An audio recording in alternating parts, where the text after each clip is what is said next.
All seems funny, kinda like a dream. The things I know is what to see. What a shame.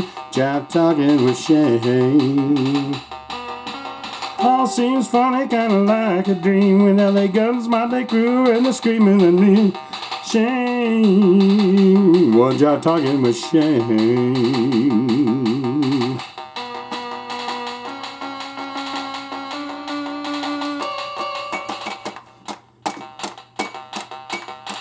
Jive, jive, jive, holy shit, let's jive. My God.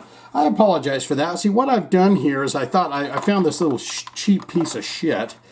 I thought that it might do a little better than the high quality or better quality, maybe kindergarten to 6th grade keyboard that I have. That failed miserably. And one of the most important parts about being a human being is understanding when you've gotten something wrong, when you realize that you've made a mistake or you're not right about something, you're wrong about something, and then you have to just admit to that. And that's what I'm doing here now. Ain't I a good person? Welcome back to Jive Talkin with Shane Diablo, where we get into some hot-hitting, hard-talking news that has happened in the current week. Now, we're not talking about stuff 3 weeks ago. One of these stories we are, years ago. But we're trying to hit every week the best of the best. Let's have a sip here of this. I gotta wet the buds, wet the buds. I welcome you all. I thank you all for tuning in to Jive Talkin episode 73. Let's get right into it. We are learning so many things. This right here is Phil Lewis. And he looks a bit like Frankenstein in the face, yes, with them rose-colored glasses, which is odd that he's got the rose-colored glasses on and the cowboy hat here, because he's about to dish out some real shit. These guys were on the same Sunset Strip. They probably swapped spit with half the people that they know around. And Phil Lewis here says, Motley Crue has always been a fucking atrocious band. I never liked them. Well, that's got to be our top story, everybody, here. So we're going to get right into it. And we do have other fun nugs and your comments to go at the end. So please join me as we get into this. I try to read. You get in the comments and tell me what you think of this. In a new interview with Thomas S. Orwatt Jr., very lovely name, of Rock Interview Series. Very bland kind of a name for your thing. Rock Interview Series. Okay, that's fine. LA Guns frontman Phil Lewis weighed in on Mick Mars' recent lawsuit against Motley Crue, in which the 71-year-old musician claimed that he was the only band member to play 100% live on Crue's 2002 tour. Ryan, slowing. Alleging that bassist Nikki Sixx did not play a single note on bass during the entire U.S. tour. You can check out my video called Motley Crue Live versus Motley Crue's Laptop Live, if you'd like to on that. Phil said, as transcribed, it's incorrigible. It's incorrigible, isn't it? It really is. It's such a swindle. But it's probably a lot better. I mean, they'd probably sound like utter shit if they were live, with the big stadium and the big lights and Vince Neil singing in the way that we've become to know him and love. And he threw in the love, but he just really meant what we've become to know of Vince Neil, right? They really are fucking atrocious band. They always have been. And the only good player, the only good one in the band has been very unceremoniously dismissed. I never liked them. I never did. I never bought one of their records. I loathe girls. I hate all of it. Occasionally, I caught the attention of Nicky, and he doesn't like me. I'm a sad little pumpkin as to what he... What? I'm a sad little pumpkin as to what he thinks about me. I just find him to be a big fraud. Oh, God, Nikki ain't gonna... We're gonna be back here next week talking about Nikki's, talking about Phil Lewis. But who do you go with? You go with Phil, don't you? Caught in attention, Nikki Sixx does... What's this? I like this. I'm a sad little pumpkin as to what he thinks about me. That's a great line to take away for your life. If someone goes, you're ugly, or you're fat, or you're this, or you're that, you say, I'm a sad little fucking pumpkin as to what you think about me, bitch. You could say that. Or sir, or ma'am. You don't have to say the bitch part, but you could say the line. It's a punishment of luxury. Somebody that became a millionaire at such an early age, and they never really developed social skills. It's like taking a bird out of the nest when it's not ready to fly. It won't develop. And I don't think really that any of them, the three of them, aren't very well socially developed. They're not very good. And Mick's different category entirely because he was so much older before success. He did the hard rockin' scene. He was in several bands. In fact, he was in a band that had a drummer that had a rotating goddamn drum set 20 years before Tommy Lee decided to spin his drum set. That's where he stole the idea. Mick showed it to him in the back room, said, look at this. And he went, I'm going to do that, dude. Success can be a punishment quite often. In their case, it must just be so. Painful right now, having been idolized for so long and now to called out as frauds, essentially, as instrumental holding Milli Vanilli as a disgrace. They've got to be hurting real bad. Wondering loudly if Motley Crue deserved all the criticism it has gotten in the wake of Mick's lawsuit, Phil said, I don't know. They make a lot of people happy. A lot of people couldn't care less. They just want to go there and have a good time, drink beer, and be with their buddies. We're just not that kind of a band. That's exactly what they do at an LA concert at the bar, don't they? They just go there, they have a good time, they drink a beer, and they be with their buddies. We're not that kind of a band. Okay, well, tomato, tomato. Asked if he would join Motley Crue if he was offered $50 million to step in for Vince Neil, Lewis said, I would never get that offer. That's a very tasty offer, but they really fucked up when they went with John 5 as Mick's replacement and not LA Guns guitarist with two eyes, Tracy with two eyes guns. And I'm glad they did. Obviously, John 5 is not the right fucking fit at all, and Tracy would be just so perfect. He's like Hollywood.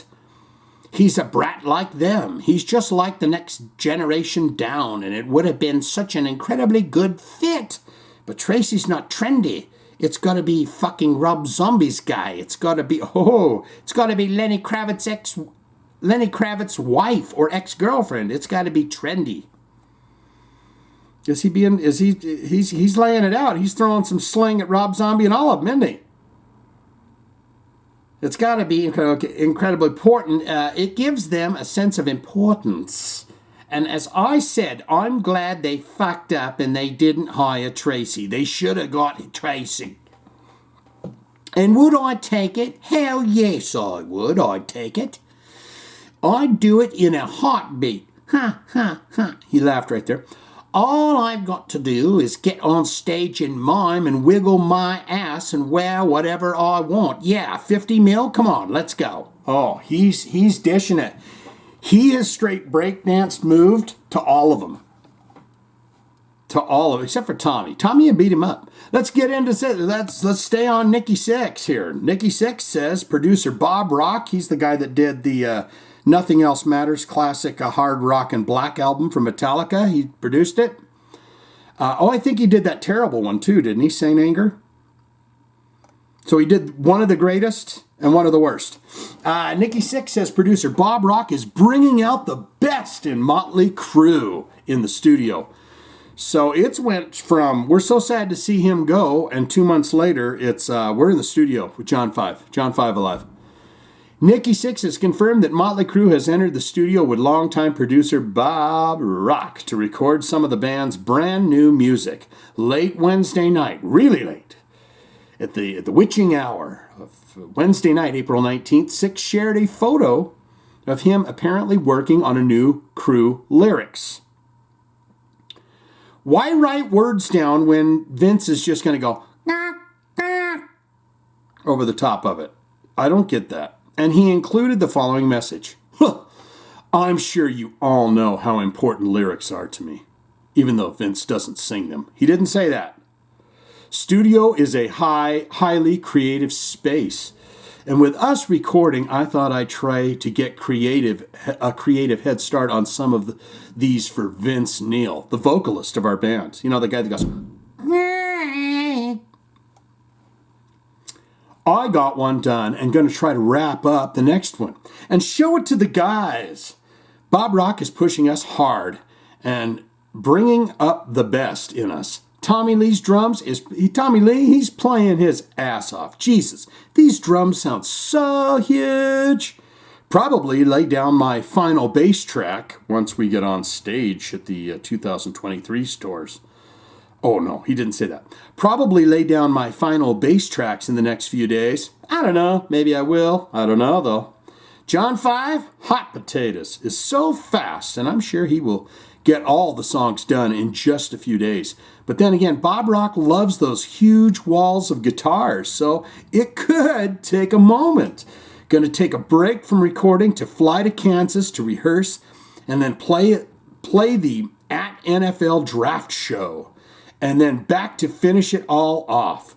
When will it come? Not sure, guys. Don't know for sure. We haven't thought that far down the line. You've thought pretty far down the line, haven't you? He's thought pretty far down the line. Just letting the music guide us, bros. Toodles! And there you have that. Just 2 days earlier, on April 17th, John 5 shared a photo of him laying down the hot licks and tracks in a recording studio. He also posted a picture of Bob Rock, in front of a mixing board. It's better that he got him in front of the mixing board instead of sitting down on the toilet, huh? Bob wouldn't like that if that was on Instagram. The accompanying caption read, "Let's do this at Motley Crue, #Bob Rock." Tommy, what did Tommy do? Tommy shared the same photos on his Instagram page, along with one showing Lee, John 5, and 6 in the big studio. He captioned the images, "Hit that motherfucker fucking record button, Mr. Rock. Go!" On April 13th, Sixx confirmed that Motley Crue was writing new music. Less than 2 weeks after tweeting that he and John 5 had spent some time writing random riffs, brah. We're writing random riffs, brah. The bassist returned to the social media platform to share an image of him, Lee, and John 5 playing and recording in the studio, along with the caption, "Another killer songwriting day with Tommy Lee." And John 5. Okay, well, let's pretend Tommy said all that. He offered more information in a follow-up tweeting. We waited for the follow-up and we got it. We are writing. The creative process of songwriting has always been the heartbeat of our band, bro. We're gonna go in big studio next week, and record a few off the floor and see where it goes. We don't have a definitive plan at this point, just letting the songs guide us. Okay, so let's pretend Tommy said all that, but that was actually the quote that popped in from Nikki, okay? John 5 joined Crue as the replacement for founding guitarist Mick Mars, who was announced last October he would no longer be touring with the band, so they got John 5 in there. In October, Sixx praised John 5, saying, "He checks all the boxes." And there you have that. Bruce Dickinson. Let's talk about Bruce Dickinson. You guys bored of Motley Crue and all this stuff? And let's get into Bruce Dickinson going to the Red Light District. Bruce Dickinson reported a sex worker to the cops after feeling ripped off. That's right. I saw this on The Pit, and I said, well, I got to get into this and find out what old Brucey boy, what he was out there doing. Now, that's a young picture of him. He probably did this many years ago. 2 wives ago or something, right? 3 wives. Bruce Dickinson is a Renaissance man of limitless charm and grace. The legendary Iron Maiden frontman is the closest thing to a traditional gentleman that heavy metal has to offer. I'm going to argue with that. Seemingly gliding through life on a cloud of charisma and talent. Jesus, somebody likes him. Michael Burdan really likes Mr. Dickinson. It's hard to believe that that this generation-defining singer, world-class fencer, and he is that, a pilot, could ever experience an awkward moment. As it turns out, Bruce Dickinson has had clumsy run-ins like the best of us. In the documentary Monty Python's Almost the Truth, Lawyer's Cut, Dickinson tells a hilarious story of miscommunication with a sex worker in Hamburg, Germany. At 24, it was his first time in Germany. A light technician named Dizzy, they're always named Dizzy. There's always a Dizzy around. Hey, excuse me, you the club owner? Where's your toilets? Oh, look, see where Dizzy is? Dizzy's over there. He's pissing in the corner. Dizzy talked the young singer into visiting the legendary Eros Center. I want to go. That like the Epoch or the Epcot Center? I want to go there. One of the largest red light districts in the world.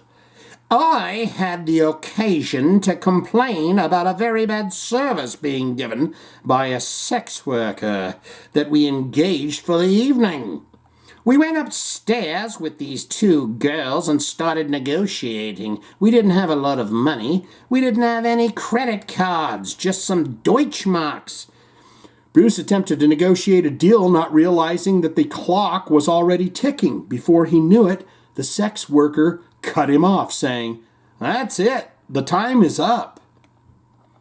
"What do you mean the time is up?" exclaimed Bruce Dickinson. "She goes 20 minutes, fucking 20 minutes. Talking is all the same." I said, "That's disgraceful. That's not part of our terms and conditions." The two eventually got down to business. So they did the hokey pokey. But that's not where the story ends. Bruce explains they put little rubber hats on us and started doing things with their hands. It was very unnerving. I'm suddenly going, this isn't very erotic at all. I can do this much better in the privilege of my own bedroom. I said, "Now, stop it." So I took the thing off, the little rubber hat. I took it off. I said, "I want my money back." The sex worker shut down the request in short order. To which Bruce asked, "Why not? We've been sitting here expecting service and we haven't gotten any. Why can't I have my money back?" She put a little rubber hat on you, Bruce. That's enough right there, okay? There was a very large man outside, looking like he was going to be the reason why it was not possible. You'd figure that Dickinson would cut his losses and go home, right? Well, the young man wasn't about to take the perceived indignity sitting down, given that sex worker is legal in Germany. God bless him. God bless him. The Iron Maiden frontman took his grievances straight to the authorities. I walked into the police station and I said, "I wish to register a complaint." After listening to the story, the officer replied, For 100 marks you paid for 2 hand jobs, ? Show me these girls. The ordeal finally came to an end when Bruce, Dizzy, and the police officer found the sex workers. The officer then told the young men that they would get their money back only if they filed an official complaint, which they refused. From that day to this, I've never, ever been tempted to pay for any sexual service from anybody, because I can't possibly top that experience. And that's why the words of Python will always come in useful. What are those words? Arrested in Russia or whatever, and about to be eaten by cannibals? Stop! I wish to register a complaint. The world stops. Okay, there's those Monty Python words. Let's get over here to Sad Eyes. Blue. He's not blue anymore. He just has, this is James Hetfield. Metallica's James Hetfield. We're going to get into this very briefly. But he's got the eyes of a sad man. But he's not sad anymore because he got out of his marriage. Sometimes kids, the marriage goes south sometimes. When mommy and daddy fall out of love, it happens. Well, I saw a quick snippet story about him and his new love. And you can see he's got a smile from ear to ear. Okay, so the sad eyes, yes, they're just natural. Because he can't be sad now with his new girlfriend. Metallica's James Hetfield on 72 Seasons. We know we've made a fantastic album. Now, I have not listened to it all the way through, but I would love you to put your reviews down below on this album. And it's okay if somebody says, I think it's complete shit, and then they go on in their comments to tell you that. And it's okay if someone says, I think that it's the greatest record I've ever heard, because as one of my great friends, Zach, said, when we asked him, when we said to him, bro, you gotta hear Pink Floyd on Mushrooms. And he said, no, I don't. And when we asked why, he said, because you don't know how Pink Floyd sounds through my ears. Case closed. Case closed, baby, okay? In a new interview with Richard Wilkins of the Australian Today Show, Metallica's frontman James Hetfield was asked what it feels like to be back in the saddle again with the new album, 72 Seasons, and an upcoming world tour. He responded as transcribed, nervous. Fun at the same time, as usual. Giving birth to a new baby brings up anxiety, but also brings lots and lots of excitement. When Wilkins noted that Metallica's critics and fans always let the band know what they think, Hetfield concurred. Yeah, we do the same with ourselves, even harder, so we're used to it. James went on to say the response from the Metallica fans to 72 Seasons, it has been really pretty positive so far, and that matters a little bit to us. But internally, we know we've done a fantastic album. We've written music that we like, and we're putting it out there, so whoever else wants to show up, come on in. See, there you go. And you're able to say those things when you're Metallica, and you're the biggest heavy metal band in the world. If you're, I would love to get some comments and opinions on 72 Seasons if it was released by anybody else. If there was any new band out there or anyone else, that would be a great conversation piece that I would love to get into. You. I'm not going to read all of this because I wanted to congratulate the Komodo Mushroom Dragon sitting around all day. Who can believe you? If you don't know what that is that I beautifully just sang, it is the song, isn't it, Chop Suey? From System of a Down, and it has surpassed 1 billion streams on Spotify.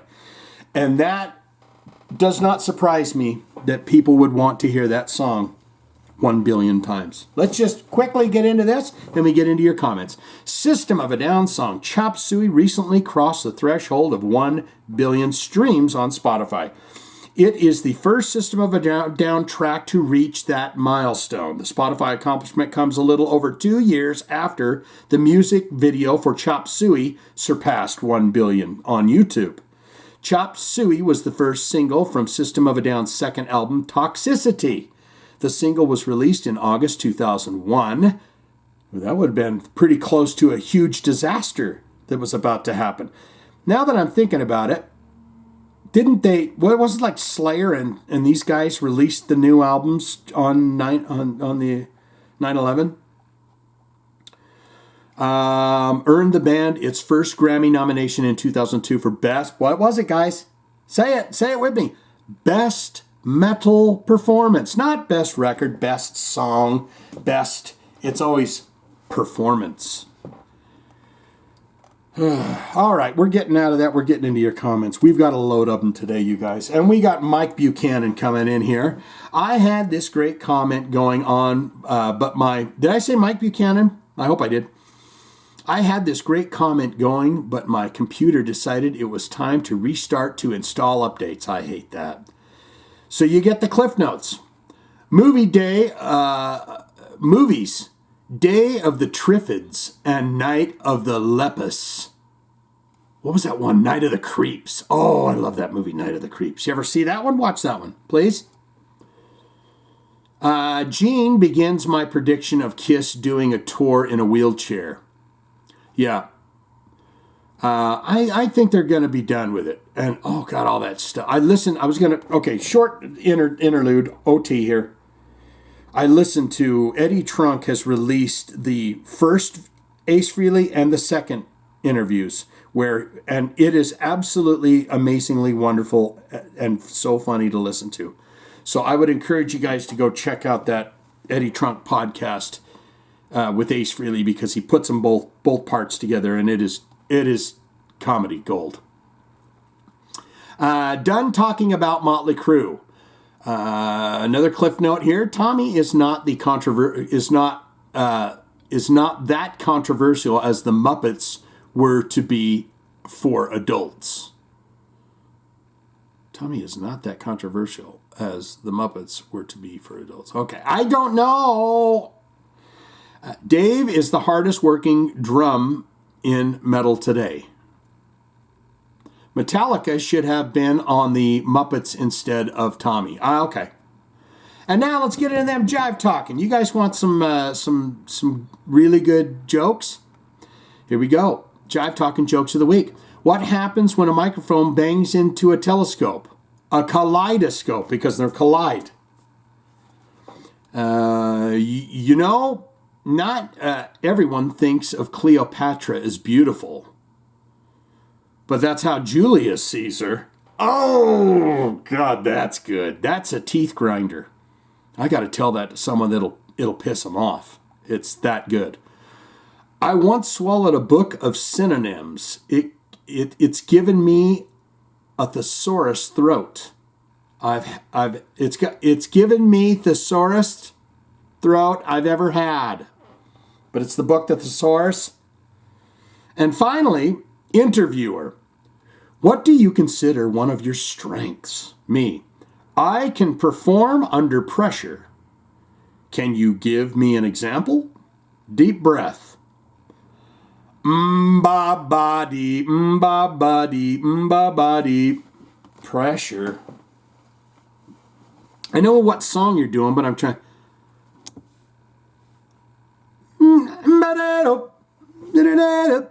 Under pressure. I was trying to get the... Yeah, it's Freddie Mercury's... Ba-ba-dee, ba-ba-dee, ba-ba-dee. Okay, Jesus, you just want to drive me crazy. There's your heart, pal. Okay, here we go. Steve Bernard coming in. At first, I was like, why would Mick earn money for a tour he's not playing on? But then I thought, if they're using backing tracks, then that's Mick's guitar. Damn fine point on the backing tracks. So maybe he does deserve to get paid. Yeah, that's a very good point. Well, one great way, even on YouTube, you guys, great way to if it's a clean, crisp, clear quality of a live video, but you go down to the comments section or whatever, and you see that the song is actually there, it's been copywritten, that's a good sign that some of it, half of it, most of it is they're playing to a tape or something. Very good, sir. Very good, sir. White bread coming in here. It says, in an alternate universe where all of us metalheads get their wishes granted, Lars would join AC/DC and Dave Lombardo would take over the keys for Metallica. Listen to the new album today. Rather boring. I hate saying that, but ... I'm going to reserve my thoughts on it. One thing that I will say right out of the gate is there is a hell of a lot of beginning bit, where there's like 16 measures or just this ungodly number before they go, all right, now let's change. It's not, it doesn't have that bang, bang, bang. Don't put out an 11-minute song if you can carve it off down to a 5-minute song. You know what I mean?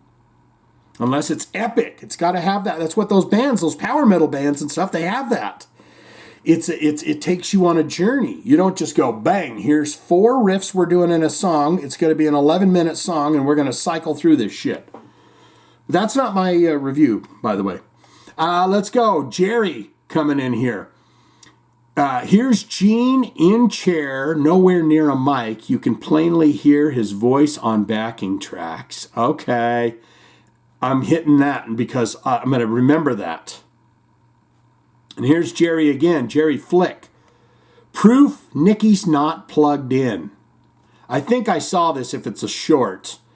And he's doing like a whole, hey, yeah, it is going boom, boom, chicka, boom, boom, boom. All right, there's your hearts, buddy. Oscar Salvador coming in. Well, at least Robert Deal will be able to finish his solo album since given the boot from the Motley Fools. Yeah, he can put, maybe, I want to see Mick Mars do an industrial album and sing it. I mean, he'd be the newest Marilyn Manson. You say, yeah, it's Mick Mars, Marilyn Manson, and Nine Inch Nails. We're all going on tour this summer. Sure, miss Dave Lombardo. I think I even long for the prick Kerry King. I hope the band can do a few festival shows with Dave after they give him every penny owed him from over the years. Yep. I think when you get far enough away and there's no lawsuits likely or whatever, it's just, they're not going to go out of their pocket and go, people don't just go, oh, I what have I done to you all these years, Dave? Tom Araya's going, what have I done to you, David? Stealing all that money from you. Me and Carrie have just been real jerks over here, and that's not going to happen. Good job, my friend. Mark coming in. Without Cookie Monster on vocals, I'm out. What's that mean? Mark? All right, you're getting a heart. The third sentence in the lead is botched. Okay, I don't know. Oh, he might be talking about one of the stories. Okay, there's your hearts, buddy. I'm loving these little zingers. XYZ coming in. Really? Is this the band? Good to see they're going out on top, okay? To what reference? There you go. There's a heart. Kiss, money signs, doesn't sit. Okay, we got you. Gina Cole coming in. I'm still Team Mick, heavy metal horn. Laughy, laughy emoticon. You are too funny, Shane. And that gets a heart and a thumb. Compliments get you everywhere. The Crew Cat. Vince is singing better than he was before, ? LOL. Kovac is so full of it and his reviews. Okay, buddy. And we got the Crew Cat once more here. I wonder how much Gene is going to sell the chair for. That he was sitting his plump juicies in when he had needed a moment to sit down. He'll probably sell it. Smell and all. All right, let's get out of here, guys. I apologize that I don't have anything else prepared, so we're going to just... I like the vibrato. Let's get a nice beat.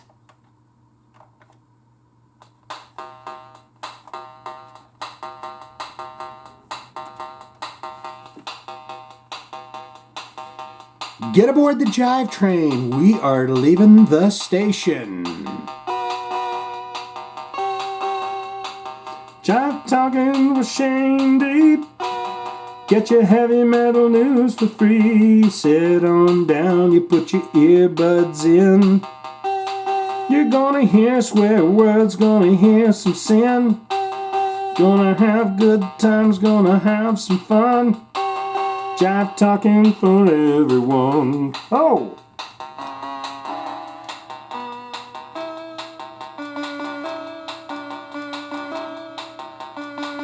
Let's jive.